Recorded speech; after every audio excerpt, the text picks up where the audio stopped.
വിശ്വാസത്തെ തെറ്റിദ്ധരിപ്പിച്ച് വോട്ടാക്കി മാറ്റാനുള്ള ശ്രമങ്ങളാണ് രാജ്യത്ത് ഇപ്പോൾ നടക്കുന്നതെന്ന് പാണക്കാട് സയ്യിദ് സാഹിദ് അലി ശിഹാബ് തങ്ങൾ.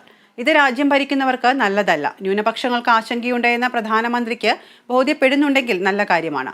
മണിപ്പൂർ കലാപത്തിന്റെ ഭീകരാവസ്ഥ അവസാനിച്ചിട്ടില്ല. ക്രൈസ്തവ സമൂഹത്തിന്റെ ഉൾപ്പെടെ ആശങ്ക അകറ്റേണ്ടത് ഭരണകൂടത്തിന്റെ ചുമതലയാണ്. സർക്കാർ ആരുടെയെങ്കിലും വിശ്വാസത്തെ ഇകഴ്ത്തി കാണിക്കാൻ തയ്യാറാകരുതെന്നും സാദിഖ് അലി തങ്ങൾ കോഴിക്കോട് പറഞ്ഞു.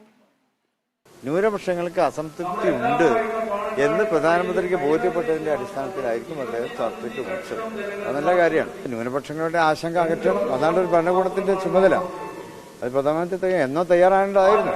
മണിപ്പൂരിലും വടക്കിഴക്കൻ സംസ്ഥാനങ്ങളിലൊക്കെ നിരന്തരമായി അവിടെ ക്രിസ്തീയ സമൂഹത്തെ വേട്ടയാടിക്കൊണ്ടിരിക്കുന്നു. 3 മാസം മുമ്പ് തുടങ്ങിയ അതിന്റെ ആ കലാപത്തിന്റെ ബുദ്ധിമുട്ട് ഇപ്പോഴും അവസാനിച്ചിട്ടില്ല എന്നുള്ളത്. വിശ്വാസത്തെ പല തെറ്റിദ്ധരിപ്പിച്ചുകൊണ്ട് അത് വോട്ടാക്കി മാറ്റാനുള്ള ശ്രമമാണ് ഇപ്പോൾ നടക്കുന്നത്.